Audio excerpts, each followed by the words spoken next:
बंगाल का education system बहुत ख़राब हो गया, राइट। पर मे बी ये शायद आपका देखने का नज़रिया है। आप जाइए थोड़ा राजरहाट, आप जाइए थोड़ा सेक्टर 5 और आप थोड़ा पार्क स्ट्रीट, एस्प्लैनेड घूम कर आइए। इतनी जो बड़ी बड़ी बिल्डिंग्स, इतनी जो खूबसूरत लाइटें, इतने बड़े बड़े 5 स्टार टाइप के होटल्स, वहाँ पे कौन जॉब करता है? बिना पढ़ाई लिखाई किए तो लोग जॉब नहीं कर रहे होंगे। लोगों की लिविंग स्टाइल देखिए, पहले रोड पे गाड़ियाँ कितनी दिखती थी, पहले आपको हाई राइजर बिल्डिंग कितनी दिखती थी। तो अगर लोगों के पास जॉब नहीं है, लोगों के पास बिजनेस नहीं है, तो इतनी सारी कॉर्पोरेट टाइप के बिल्डिंग्स में, इतनी खूबसूरत वेल डेकोरेटेड, इतने एक्सपेंसिव फ्लैट्स में रहते कौन लोग हैं? कोई न्यूयॉर्क, इंग्लैंड और स्विट्ज़रलैंड से तो आके लोग रहते नहीं हैं, यहीं के लोग रहते हैं। तो यहाँ की एजुकेशन सेक्टर इतनी भी ख़राब नहीं है। माइट भी आपके पास सही इन्फॉर्मेशन नहीं होगा। एक चीज़ समझिए, Bengal is the most peaceful, secure and peaceful state in entire India. यहाँ की सब चीज़ बेस्ट है, एजुकेशन भी बेस्ट है, यहाँ का बिजनेस इन्वायरमेंट भी बेस्ट है, सारी चीज़, यहाँ का कल्चरल लाइफ भी बहुत बेस्ट है। येस, कभी 19-20 होता रहता है, इट इज़ एक्सेप्टेबल, पर ये कहना कि ख़राब है, दिस इज़ नॉट एक्सेप्टेबल। একবারে গ্রাউন্ড জিরো যেগুলো একবার নিচু স্তর, সেই সব জায়গায় একবারে প্রচুর পরিমাণে সরকারি স্কুল একবার বন্ধ হওয়ার পরিস্থিতিতে চলে গেছে। অনেক শিক্ষা देखिए, ग्राउंड लेवल की बात, चलिए अगर मेरे पास पूरी इन्फॉर्मेशन नहीं है तो मैं उस चीज़ पे कमेंट नहीं करूँगा, लेकिन मैं भी अक्सर रूरल एरियाज़ में जाता रहता हूँ। लास्ट वीक भी मैं बसीरहाट विज़िट किया था, ठीक है। वहाँ पे बहुत सारी फैमिलीज़ को हमने इफ्तार का डिस्ट्रीब्यूशन वगैरह किया था। देखिए, इतना भी ख़राब नहीं है बंगाल का ग्राउंड लेवल पर एज़ कम्पेयर टू आप अदर स्टेट देखिए। पर आपको ये भी चीज़ समझना पड़ेगा, आप पॉलिटिकल देखिए, जो हमें सामने दिखता है हम सिर्फ उसी चीज़ की बात करते हैं, हमें उसके पीछे की सच्चाई नहीं पता होती। आपको पता होना चाहिए कि सेंट्रल गवर्नमेंट की बहुत सारी पॉलिसीज़ जो है वो स्टेट गवर्नमेंट की डेवलपमेंट के आड़े आती है। अगर मान लीजिए सेंट्रल गवर्नमेंट से स्टेट गवर्नमेंट को पैसा नहीं मिलेगा तो वो कैसे स्टेट चलाएंगे? आप एक चीज़ समझिए, लाखों लाखों करोड़ सेंट्रल गवर्नमेंट ने स्टेट गवर्नमेंट का पैसा रोका हुआ है। वो जानबूझ के पैसे रोकते हैं ताकि यहाँ के लोकल जो स्टेट एम्प्लॉयज़ होते हैं या स्टेट की स्कूल्स के या कुछ भी चाहिए ना, उन तक पैसे नहीं पहुँचेंगे, डेवलपमेंट नहीं होगा। फिर वही सेंट्रल सरकार कहेगी कि नहीं, आप डेवलपमेंट नहीं कर रहे, ये कर रहे, वो कर रहे। आपको एक चीज़ समझना पड़ेगा, आप न्यूज़ वाले हैं, आप जाकर देखें कि सेंट्रल ने स्टेट गवर्नमेंट का कितना फंड रोक कर रखा हुआ।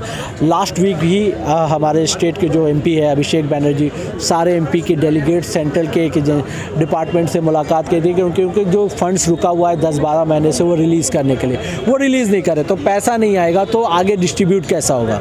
तो आपको ये भी देखना पड़ेगा कि इसके पीछे का जिम्मेदार इंसान कौन है।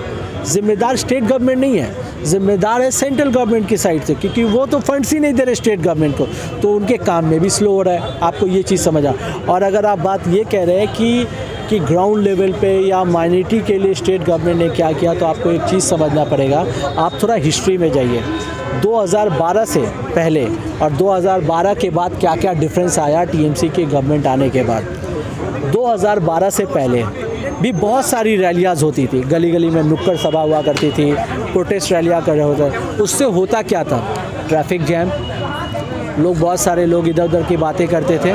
और आज भी रैलियाँ होती है, गली गली में सभा होती है, पर किस चीज़ की सभा होती है? ब्लड डोनेशन का कैंप होता है, राइट। प्लॉट डिस्ट्रीब्यूशन का कैंप, राशन डिस्ट्रीब्यूशन का कैंप, द्वारे सरकार, ये सब पब्लिक वेलफेयर का। और मैं दावे के साथ बोल सकता हूँ, ऑन रिकॉर्ड बोल सकता हूँ, जितना ब्लड डोनेशन कैंप बंगाल में होता है, आई डोंट थिंक कि इंडिया के किसी स्टेट में होता होगा। एंड ज़्यादातर दिस कैंप ये सारे टीएमसी के पार्टी ऑफिसर्स के थ्रू किया जाता है। अगर मैं गलत हूँ तो आप मुझे इसके बारे में ये क्रिटिसाइज़ कर सकते हैं। ये अच्छी चीज़ों के लिए, मैं ये नहीं कहता कि सारी चीज़ें अच्छी होती, कुछ बुरी भी चीज़ें हो सकती है, पर ये आपको देखना पड़ेगा कि मेजॉरिटी किसका ज़्यादा है। 70% अच्छा है, अगर 30% बुरा है तो ठीक है, 30% इम्प्रूवमेंट की जगह है, पर लुक एट दिस 70% जो चीज़ अच्छा हो रही है, आप उसकी भी तो तारीफ़ कीजिए। ঠিক এই যে রামনবমীকে নিয়ে একের পর এক যেভাবে বাংলায় অশান্তি সৃষ্টি হচ্ছে, এই বিষয়টা আপনি কেমন?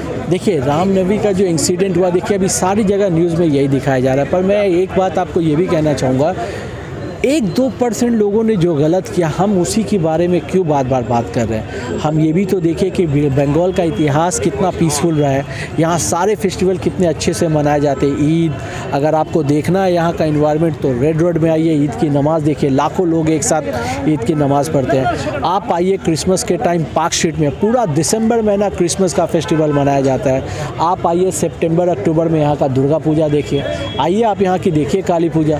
तो यहाँ तो सारे फेस्टिवल इतने खूबसूरत तरीके से मनाए जाते हैं जहाँ लाखों की भीड़ होती है सॉरी, लाखों लोग रोड पे उतरते हैं, तभी कुछ नहीं होता।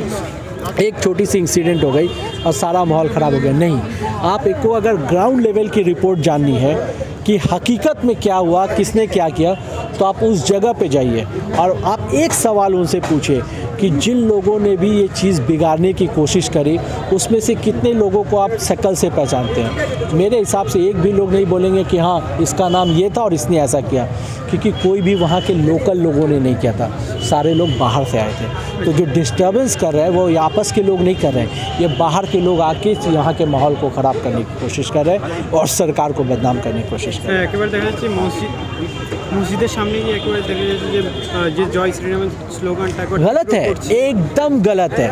सी एक चीज़ समझिए, ना तो वो हिंदू है और न कोई भी रिलीजन। एक चीज़ समझिए, किसी भी रिलीजन में ये नहीं कहा गया कि दूसरे रिलीजन के लोगों को आप डिसरेस्पेक्ट करें या उनके बारे में बुरा बोलें।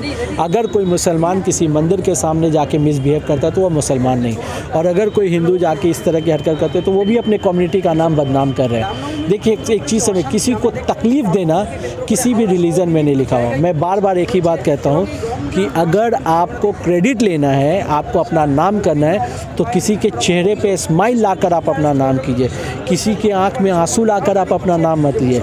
अगर आपको क्रेडिट लेना है तो किसी का दुआ का क्रेडिट लीजिए, किसी की बद्दुआ का क्रेडिट मत लीजिए। किसी की दुआ आपकी शख्सियत बना सकती है और किसी के आंख से गिरा हुआ बद्दुआ आपकी शख्सियत को मिटा भी सकती है। मुस्तफीज़ हाशमी।